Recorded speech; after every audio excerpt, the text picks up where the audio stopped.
multifamily, single family.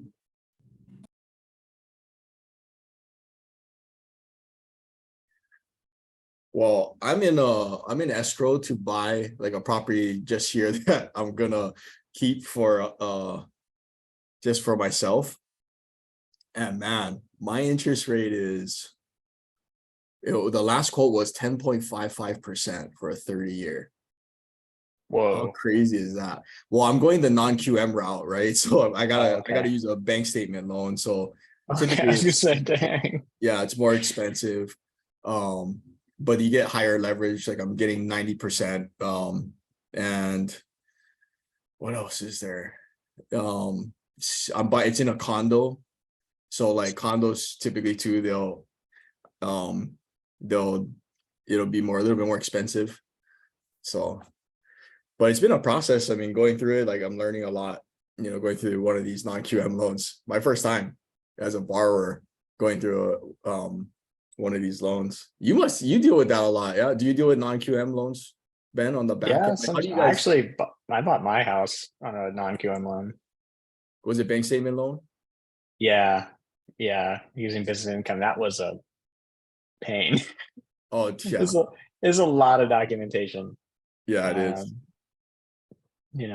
It's cool, but it's yeah, it's a lot of documentation. Yeah, It makes you yearn for just like the Fannie Freddie, pay stubs and easy tax returns, that kind of stuff.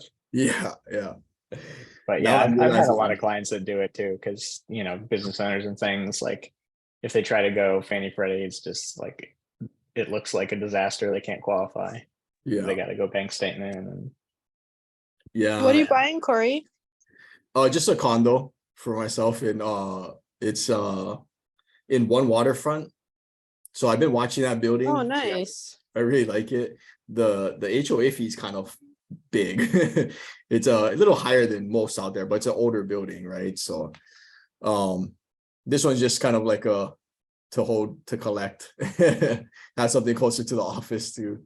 And then we're also bringing some new guys. We're like doing a second round of remember I think I mentioned that we're looking for people, right? So and we actually have Joe Furtha over there. He's gonna be joining us all the way from Tampa. Yeah. Yep. In So there, right? I'm working on it, Joe. We're gonna make sure Me you too. got All good. What's going on, guys? Great to see everybody. So Joe, he's gonna help us grow for sure. And he's only 18. He hasn't even finished high school yet. Yeah. It's So, true. go get it. Getting in early. Yeah. Yeah. But as you can see, like Joe is definitely like, he's had to grow up fast, and I think that's all for the best. So you can hit the ground running, man. I didn't really get started till I was 24. And even then, like it took me like almost 3 years to really start to be able to do it on your own. Right. So it's been I think 6 years in this business. You have 6 years, from when I started ahead of me. Like by that time, like you might be done already. Like, that's the goal. That's crazy to think about, actually. Yeah, man, that's something. Yeah. No, Super dude. excited though. Yeah. Well, yeah, we're happy to have you. So yeah, that's why we're building the team, so, and what I learned is that even though we can do this remotely, like what we do, right? It just doesn't work. Like we have to have people in the office locally here. Joe's all the way across the nation in Tampa, so but at least for like the first month or two, like have them, like everybody in the office. And then once you get a good grind of the culture and how this works, then we can do this business from anywhere. But okay, but we will, it is good to come into the office and be with everybody, regularly. So, but we'll make it happen. Joe will be a regular. Oh yeah, 110%. If not, I'll move down there. Come on now. Yeah. Well, maybe yeah. Joe, okay, since we're we got you. Man, I don't even know where to start. Okay, tell me real quick for everybody. I think because you met New Wealth, right? And we were in Tampa. Yeah. But what have you learned so far? And I guess maybe one or two tips from that. Like what have you learned so far? Because you've been on kind of a fast track learning anyways. Yeah, actually huge. So what areas do you want me to like Maybe talk about real estate in general or the current market? Because that's crazy in general. well, everything. Because before you stepped into New Wealth, not even like a few months ago, like I'm sure Yeah. conversations of the market or what real estate is or what a real estate investor actually does, you know, Yeah. like stuff like that. Because like now you're speaking a whole new language. You're already at a advanced level. But like Yeah. when you first started, you weren't there, right? So like, No. what are the Yeah, things? I'm Yeah, speaking better terminology than my teachers at this point. So it's kind of funny.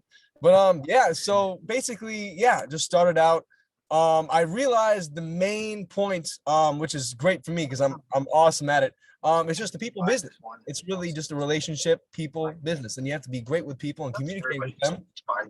And you have to know what you're doing, obviously, especially, and it's great to know people and have connections, which is literally what all New Wealth is about here in Tampa. And God, I'm excited for being a loan officer. I've been literally, Aiden's been like sending me homework. I'm just doing it.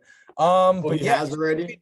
yeah, he has. Okay, So I've good. been doing my homework. Just been trying to like find like out what like other people are loaning as well. I've had to like say, oh yeah, I'm a broker, and they're like, what's your title company? I'm like, oh shoot. So then I have to like think of something like, Wait, Joe. you're already calling? Aiden had Yeah, you no, calling no, no. people? I'm calling other what do you call it? Capital lending companies to get their interest loans and their process and Oh, their like gotcha. uniqueness. Yeah, yeah. Oh, So that's what Aiden's got you doing? yeah.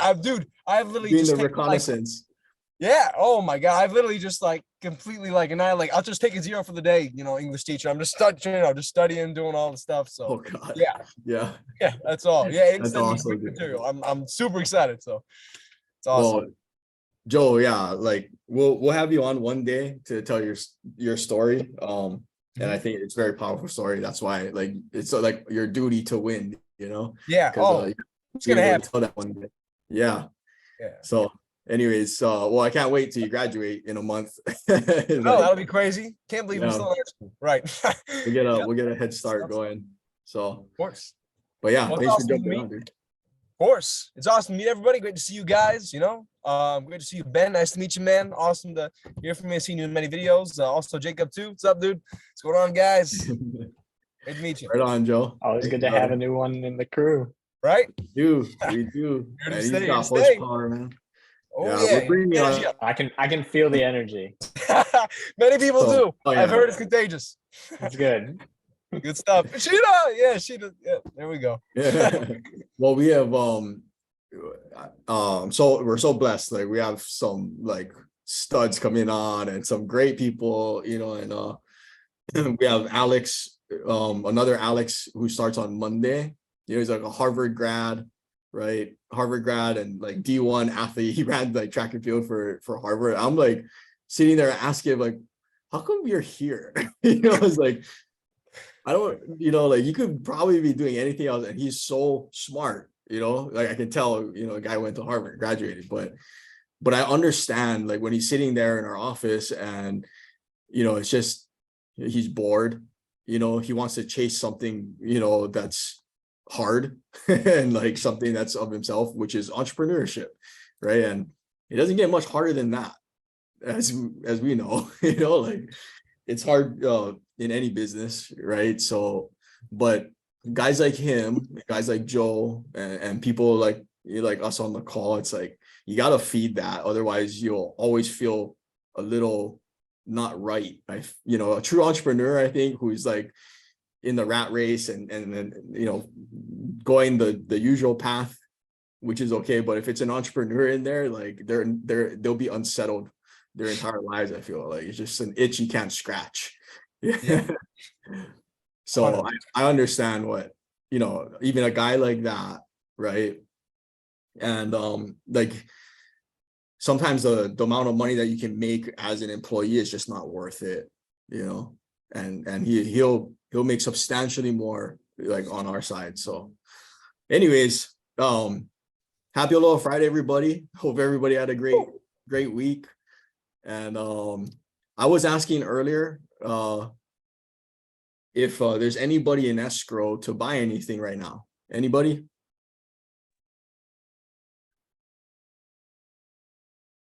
Anybody brave in the market right now? I'm in escrow right now on a short sale on a condo in Waikiki. Oh, that's right. Hi, Harmony. Hi. I told Adrian that you're gonna be calling him. Oh. Yeah. I usually have something on Fridays now, but it got canceled today, so I can't call in. Oh, good. Well, if you can talk about it, like, and you want to, like, tell us about the deal. So I found it off market just through research about knowing a few things about the building. It's a leasehold fee available. It's the last one in the building. Yeah, and it's a mess. And we need bank approvals. We're waiting on that. But if we get it at that price, at the price we're in escrow for it, it would be a great deal. Nice. Is this one that you're gonna hold? We're not sure. It depends on the financing that we get. It would be a great hold, but it would also be a good flip. So it depends on what kind of financing we get. Nice. Okay. So you did research. You found a property that looked like it was upside down, and then you made an offer. Turns out it is a short sale. It'd have to be a short sale. And then how did you get in touch with the decision maker for the property now? I'm a realtor, so I have the I can use the MLS and some other tools, but I found the property because I was looking for a very specific type of property in a specific building, and I saw that it had been listed for sale maybe 5 years ago.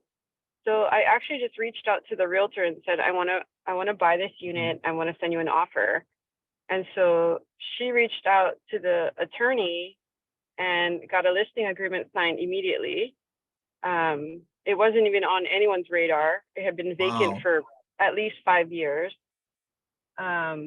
And I literally rewrote the offer maybe 6 times because she kept saying, oh, attorney wants this, attorney wants that. And I said, never mind, don't worry about countering, I'll just rewrite it. So I've done a lot of work on my side, all of her work as well, but it's fine with me. Yeah. Well, that's great, and it's a great tip. Is like, yeah, because like sometimes there's gold out there. You just gotta dig for it. Yeah, you gotta like, don't be lazy about it. Like, spend some time, and then that makes sense. So for 5 years, this is 5 years ago, and you called that agent, and 5 years later, still that agent, of course, still has that person's contact. They're still in touch, right? So. Yeah, and there's no way I could have found the decision maker without her, because Yep. it's one person is deceased, the other one's a Japanese national, and the attorney has the key. So Yep. yeah, so I just went to Wow. the agent, and she was stoked. Yeah, of course. It's like a deal just coming right into her lap, right? Like, Right. that's awesome. Okay, well, thanks for sharing that, Harmony. That's great. So Harmony's still buying. Who else is still buying?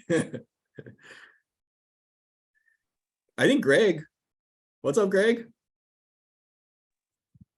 How's it going, man? We're just talking about, like, I was just posing to the room, like, who's still buying right now, and what are you buying? I am buying a house and a cottage in Kihei that keep as a rental. And What is that, like a buy, fix, and refi, or just? yeah, no, like I don't really do BRRRR that much. Like I really should have back when rates were low, but I just kind of keep my equity. So I'm tapping into some equity now. I just took out like 700,000 in HELOCs, but yeah, I'm just gonna leave it. Like there's not a whole lot of equity on it, so I'm buying it for 840, and I think it's worth about as is about $1 million. I think ARV is like 1.1, so put like 50 grand into it. So it's basically 80%, classic BRRRR numbers. And the rental is low, so that yeah, that's a good margin. Nice. Okay. So what's And the exit on that? then, Are you gonna refi or sell? You don't- my plan is like, I mean, I'm basically make the numbers work as at purchase, right? Like, I mean, so that actually brings up another topic, like the numbers don't really work at purchase. But the Well- numbers will work as soon as I convert the carport. Right. There's like a ADU on there. It has a detached cottage.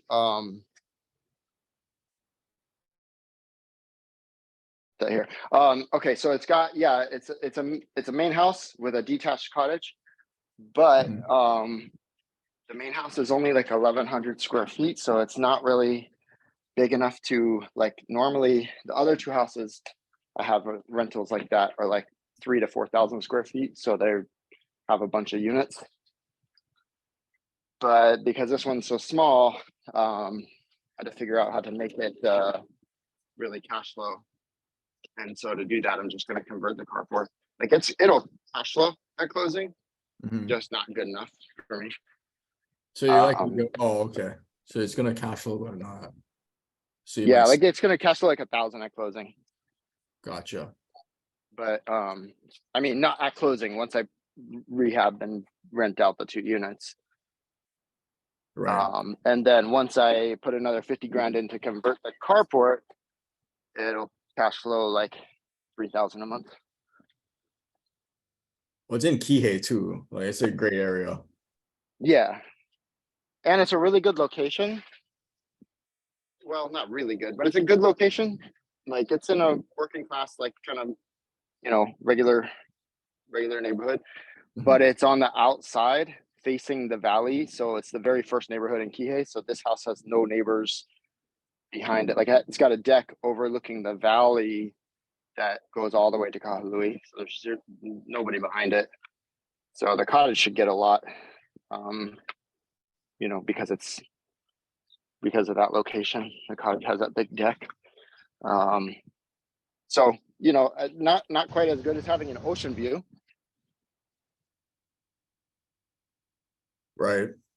But Well, yeah. so Greg's still buying. Harmony's in escrow. Anybody else got anything in escrow that they're looking to buy? I'm just curious. This is actually great info. So far, single family. Okay. Why don't we go into needs, good deeds? Does anybody have anything?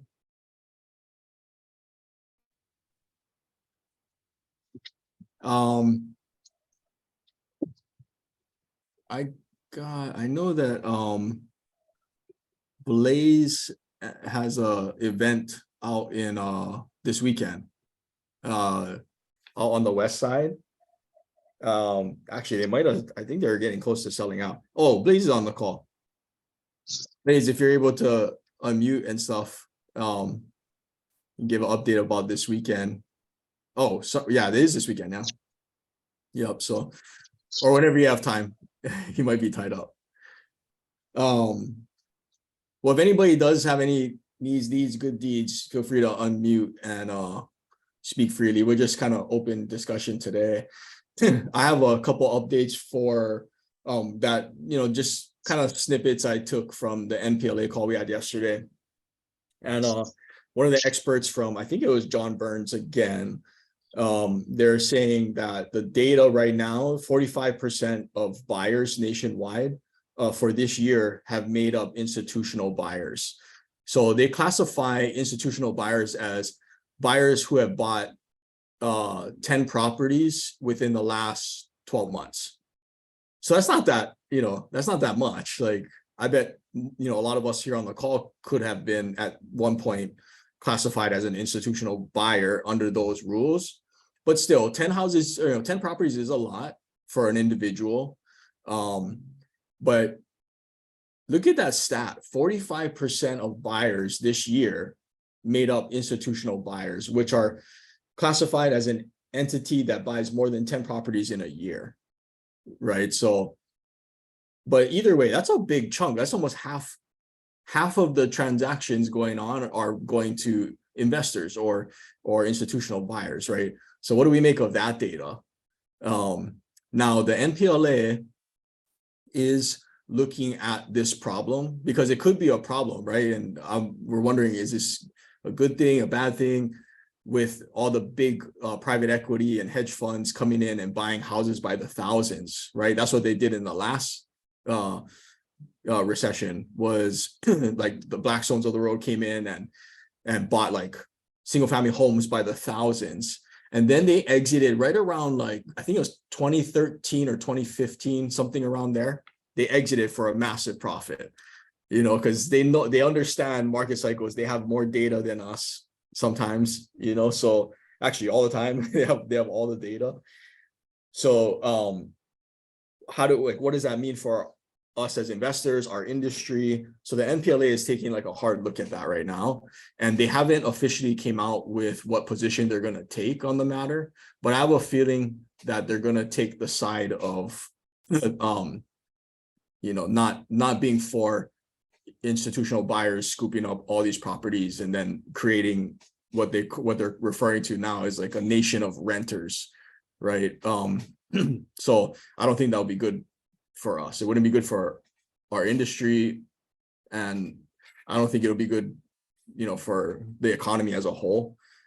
So anyways, that was one of the things on there. 45% of buyers are classified as institutional buyers that have bought in this year so far, which is only really like 3 to 4 months, right? About 4 months, but still, like, that's a big chunk of the market. So when we're not buying now, right, when these guys are, now granted, like sometimes opportunity for someone is great opportunity for someone, but for someone else, it's bad timing, you know, and it's a distraction, right? So you have to take this with a grain of salt, like, but with the, if you were the guys that had all the data and had all the resources, what would you be doing right now, right? And it's clear that a lot of them are moving their money and they're coming in to buy property, right? Kind of just like what I'm looking at to do. But so I think the opportunity, like what I see is that they understand, like these institutional buyers, they understand the environment that we're in, and they have more data than I do, more resources, and probably more in the know than I am, and most of us on the call, right? And so whenever you see data like that, that tells me something like, okay, let's dig into that. There's an answer, there's something there trying to tell us something, you know. And what I think it is the smart money is moving to real estate, and because things are becoming on sale now. That it doesn't mean that it's an opportunity for everybody to go and buy as much real estate as possible. You know, it's an opportunity for them because they have the resources, they have the data, they know where to buy, you know, when and at what price.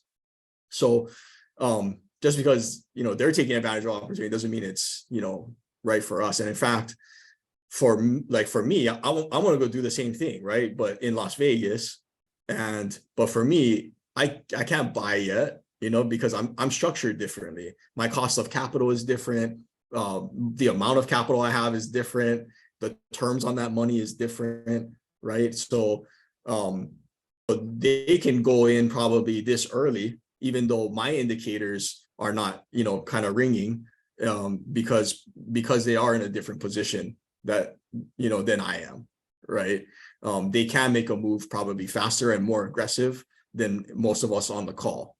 So, but understanding that, it doesn't mean that the opportunity isn't there for me either, or anyone else on the call either, right? We still have the same opportunity, maybe not at that scale and maybe not at that timing, but we still have that same opportunity. But when I hear a statistic like that, that's trying to tell us something, right? One is like, okay, maybe we should be looking to buy too, right? And if, you know, if we're real estate investors, you know, we come on this call every Friday and I ask who's in escrow, who's buying stuff, right? And then there's only 1 or 2 hands, like even in a small group like this, like I think that's telling us something, you know. So because as investors, we should be investing, but it's when the market changes, especially as fast as it has, then you have to be careful. Maybe you have to switch strategy. Maybe you have to change your buy box. Maybe you have to change your capital partner. You know, maybe you have to lower your returns that you're giving to your investors. So anyways, my whole point is like, that was an interesting stat. That's one to keep an eye on. And I think it could pose a big problem for us down the road. And the NPLA is I think they're still weighing on which position they're going to take on it. I hope they choose the little guy, to be honest. I think they will, because that's who we really serve. The private lending community really serves like the mom and pop investors. You know, we get our money from the big guys, but we serve, you know, the little guys, us. So anyways, okay, so another interesting kind of thing I heard on the call yesterday was that there's concerns because there's an estimated 1 million multifamily listings that are primed to hit the market by the end of this year. So it's a flood of inventory of multifamily, and they're talking about specifically apartment buildings nationwide. 1 million gonna hit the market because a lot of them are hitting maturity. You know, like there's no other option for these guys but to list. So they're just looking at, you know, maturities and terms of some of these notes that were originated for these assets. There is concern because they're seeing that there's a lot of them that are coming due and a lot that won't be able to pay. So there's going to be a lot of inventory that's kind of stuck, you know. So what's going to happen to that? If there really is 1 million listings in multifamily, which is estimated right now to hit the market by the end of this year, then it tells us that multifamily is the values are gonna start to go down, right? And it already has in a lot of areas. So it's something to keep an eye on. Now, I know a lot of people have been talking about multifamily, right? So I think now more than ever, if you're excited about multifamily, if you're willing to study and dedicate, you know, the next few months to do some catch-up work in order to play in that realm, because it's a totally different capital stack than single family, totally different underwrite, you know, it's a totally different asset class, you know, and now it's a totally different buyer on the back end too, right? If you're gonna sell 100, if you have 100 home portfolio compared to 100 unit apartment building, there's pluses and minuses to both, right? So apartments, you get economies of scale, right? So like Kiko was talking about on our previous call, is like you have the flexibility to charge a trash pickup fee, you know, once a month, and maybe you add I don't know how much that would be, but a $20 a month, you know, fee in, but you just have to leave your trash outside your door. Somebody will pick it up and put it in the dumpster, you know, like people will pay that, you know, just add that service. And you know, that'll help with the bottom line. Or you can cut contracts with different, you know, providers. You can put vending machines, charge for laundry, all kinds of stuff, right? So you have economies of scale with multifamily, and that you don't have with single family. But single family is a lot more liquid than multifamily, right? Because let's say you wanted, you know, you need to capture $1 million, right? Because you want to go take advantage of another deal or something. You can't, if you wanted to do that, you'd have to sell the whole 100-unit apartment complex or leverage it if you have the right to do so.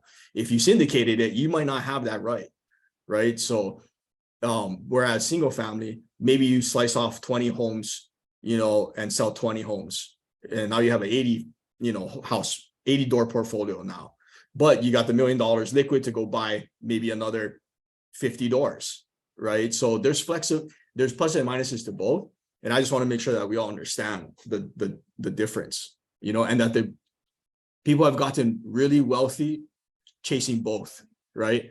Like, or they've chasing one or the other, but chasing both is very hard. And that's what a lot of people try to do, right?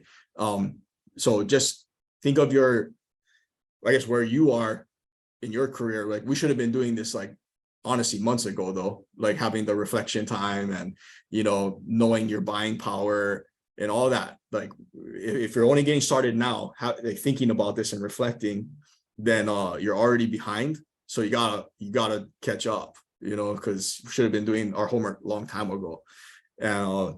But that will help this show you what direction to go. Because if you are heading into multifamily, there might be big opportunities soon, you know, because if that industry and that sector is starting to go down, you know, and you did your homework, you know, you're building your network, you're putting together your capital, and where you want to invest, and doing all your homework up front, then if it does turn, then you can be one of those people that can, you know, play and take advantage of opportunity.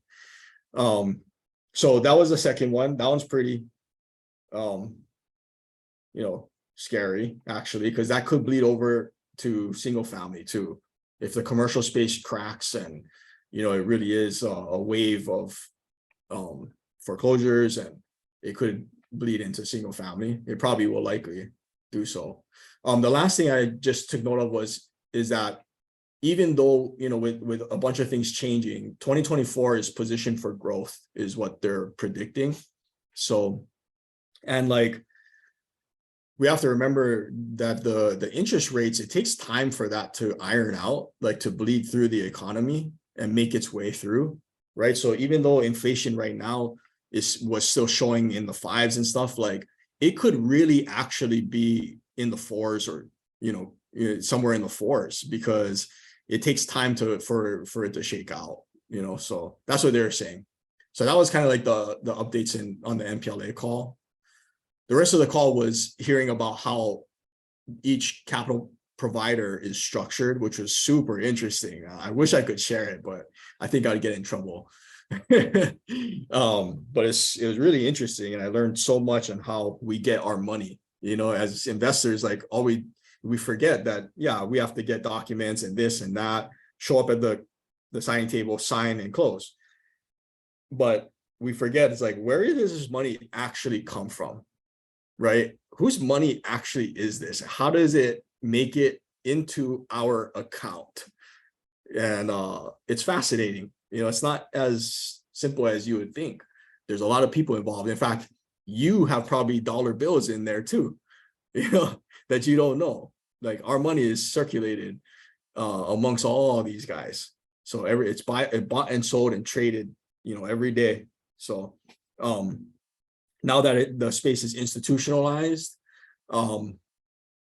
it's interesting to see who's really playing in the space. It's like life insurance companies, pension funds, the whole deal. You know, we haven't even scratched the surface yet. I don't know if I think I played on a call where John was talking about, like, by the end of this year, we should have one of our securitized loans for the first time ever in our space rated, you know, by a rating agency. Now, it's not going to be like one of the big, you know, agencies like Moody's or anything, but it's still, at least it'll be the first one ever rated. Why is that important? It's important because once our loans can be rated, then it opens up the gates in the market for the people and the managers and the fund managers, for them to invest in our space when they couldn't before, because they might be held in their funds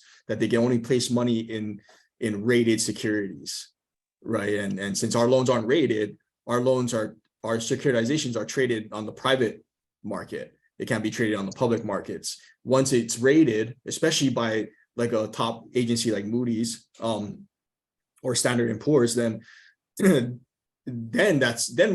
our industry is going to see so much capital, right? And rates should go down, leverages should go up.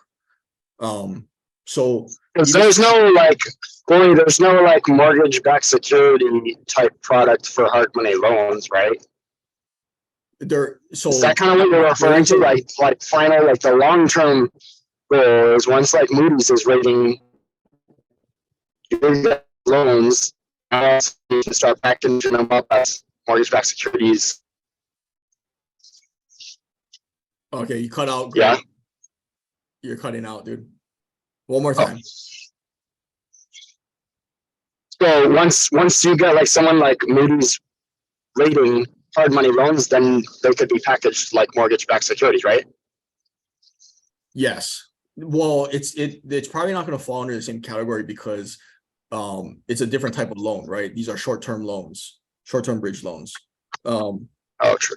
And they're not they're non-owner occupied loans. So, but the concept is the same. You know, there's a market for it, right? So and actually it's a big market. We're more high yield, you know, high yield, high risk. That's what we're classified under. But honestly, I think we're high yield, low risk, and that's rare. It's hard to find high yield investments with low risk. But for us, like, I think since the fact that we're on 12-month loans, like, that's, to me, that helps mitigate a lot of risk. You know, whereas sometimes you put your money in something, it's locked in for 10 years. Like, I don't even know if I'll still be here in 10 years. 10 years is a long time, you know? So I feel like once people get used to investing in our space and the loans that we do, we're going to get a lot of money coming in. You know, it makes sense. So even if you're not really primed to, you know, get off the sidelines and play right now, I'd say still use this opportunity, this time, to learn, you know, to study and to maybe volunteer to help another investor who's got projects and who's looking at deals, maybe help them be an acquisitions guy, like be the filter, you know, so that one, it's reps for you. You can get in front of real deals and help underwrite them, get real feedback, because if whoever you're doing that for isn't going to pull the trigger, at least you'll know why, right? And then you're just priming, you know, you're sharpening the axe for when it's time to go and chop the tree, you know. And it's like, just because it's might be good timing for me and our team soon doesn't mean it's good timing for you, right? That's what we're talking about. But it doesn't mean that we shouldn't at least take advantage of this opportunity, like this weird market that we're in, to play a role without the risk, perhaps, and without needing the resources. My main thing is just, if you really care, which I think everybody does on the call, right? Because otherwise you wouldn't be here on a Friday talking real estate and strategy and markets. Like, if you really care, then you would at least know that you're going to take advantage of this opportunity at, you know, in any way that you can, even if it means like, okay, I'm just going to use this time to sharpen my axe, you know, because if you do make it out of this season, then I think it's going to be really good. And usually, like, the bull runs go longer over time. If you look at history, you know, whenever there's a recession, and then the recovery, the expansion, the next expansion usually is substantially bigger, right? Like, this last expansion that we were on was the biggest in history, right? It's like 12 plus years of expansion, longest bull run ever in the housing industry. And usually when there's a correction, it's the same thing. It corrects at a steeper, you know, cost as well. But if you can make it out of that, then it's going to be a long bull run for you. You know, so if you can't take advantage of the position you're in now, like to go buy some stuff and build your wealth, then I'd say at least use it to get better, you know, because I think times might get good soon, and it might get good for a long time, hopefully. So anyways, that was kind of all the little updates. There is a lot more, but kind of relevant to us here is institutional buyers coming in heavy. About 45% so far this year of all transactions were done by an institutional buyer, which is insane. That kind of tells me something. It's like, hey, let's look into that, right? And then there's concerns, of course, in the commercial space, which I think we've all been kind of hearing about, with the million listings coming on that's projected. So is anybody right now in a syndication or in a multifamily deal that they bought within like the last 3 to 5 years? I'm curious to see if anybody is in that position, you know, where maturity is coming up. And, you know, I remember T was saying too, like, you know, or and maybe it was Zasha, but sometimes like gotta have hard conversations. But I think people are a little bit more understanding in these times. So does anybody, I'm gonna ask the question again, anybody have any leads, needs, good deeds?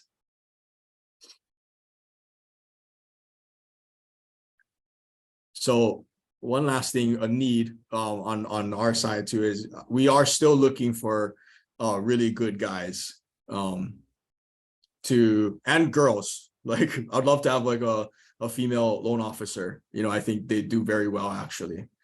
Oh, Jen's saying she needs a property manager in Illinois. Anybody have any? Illinois.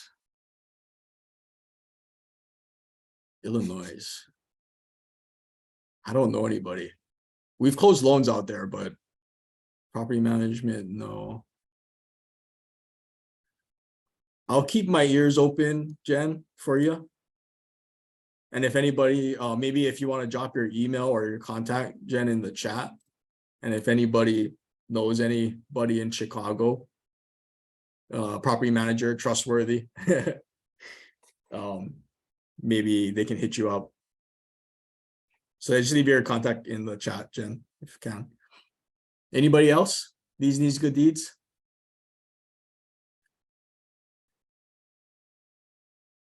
All righty. Well, we don't always have to go an hour. If anybody has anything else, we can please bring it forward. Jen's dropped her contact in the chat. If anybody can help her out. Rashawn having a hard time renting his property out in Fillmore, California. Anyone in California want to have a call? Okay. Where's Fillmore, Rashawn? Where is that? It's by Santa Clarita, you know where Six Flags is? Magic Mountain. It's by 30 minutes away. Gotcha. Okay. I'm sure we can find something, but so what type of house is it? So it's a single family home. I had a garage conversion to an ADU. So the ADU is 3 bedrooms, 2 bath. I'm trying to get that one rented out first. Gotcha. What's the rent? I listed for $3,000 right now, so it's been like that for a couple months. The big house, the main house? The ADU, yeah. Oh, the ADU. Okay. So it's a single structure, first floor and second floor. So the garage was downstairs, so I converted that. The upstairs unit is 2 bedroom, 1.5 bath. Got it. Okay. Are you at market rent? Do you know? Yeah, I'm looking at. I looked at rental meters, and the average rent was above 3,000. And I looked at some of the other rentals in the area. There's like 2 more properties here. They're about 3,000 as well. Okay. Have you tried calling like property managers and stuff out in that area? I have not. No, I was gonna give that a shot and see. Yeah, what they're maybe. thinking. Yeah, reach out to them. I'm sure they might have a client. Who else? Does anybody have any ideas for Rashawn? That's not in I know they have rent control like in different spots, right? In California. Is it? Yeah. It's not in that, is it? It's not LA County, no. It's Ventura County. Is that only in LA County they have that? It's kind of confusing to me. The whole California is under rent control, then LA has its own rules and stuff. Gotcha. Okay. Yeah, I was just opening up Rentometer. Is it Rentometer or Rentometer? Rentometer. Okay, Rentometer. Okay, so that's the address. Yeah. You know, I don't know anybody, Rashawn, but I would just call. I would get on the phone and call. Sure. Yeah, I'll give that a try. Thanks. And then if anybody else is in California can help them out.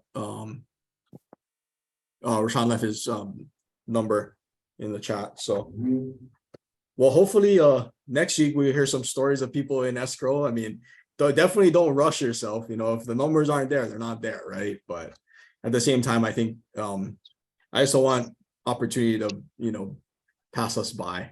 Let's just keep our eyes open. I know Jake's been jumping on a bunch lately, you know, like when your eyes are open, you see opportunity, you know, and sometimes they're great opportunities. So, right, Jake? Yeah, it is. It is great opportunities. I walked one yesterday though, but my partner that I was in it had a lot of red flags, so I did some due diligence on him and I found out some bad stuff. So I decided Wow. not to fund his deal. So that was Was a that good what you're learning telling lesson. me about?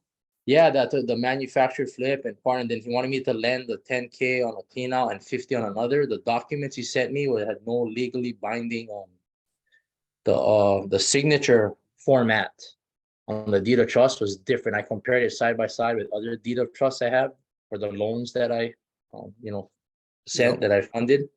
Then I had a real estate attorney review too, and he brought up a lot of red flags. So I messaged the guy back. I told him I need to see your operating agreement. I noticed your mom is on the hard money loan. She needs to be the signer, not you. He tried to pull some fast stuff, I feel like. So Yeah. glad I did my due diligence and saved me about 60,000 is what he was looking for. So Dang, yeah. it's a Nice good job, Jake. learning That's a lesson. win too, man. Yeah, it is a win. Like even though I didn't make money yesterday, I felt like I did because I just saved myself Yeah. fucking 60K, man. I would have funded this guy. And then I looked up criminal history, felon, Ooh, evictions. So I was like, holy shit. But wow. smooth talker, man. Very smooth talker. He had me. He had me for a bit. And yeah, so Man, Kiko hit me up. Yeah. The Kiko followed up because I actually hit up Kiko on my drive there. It was perfect. My meeting was at 11. Kiko told me call him at 10:45. I picked his brain. He was like, yeah, man, if you can't scrounge up 10 grand and you're an investor, that's like a big red flag. So we had a talk and then he followed up yesterday. He called me and I think Monday I'm going to go check out his assisted living and his Airbnb project. So he wanted to figure out a way. He wants me to change my mindset and look for a niche, kind of like what he's doing, get an Airbnb, get it all up and running and then sell it to an investor that's willing to just buy a cash flowing asset.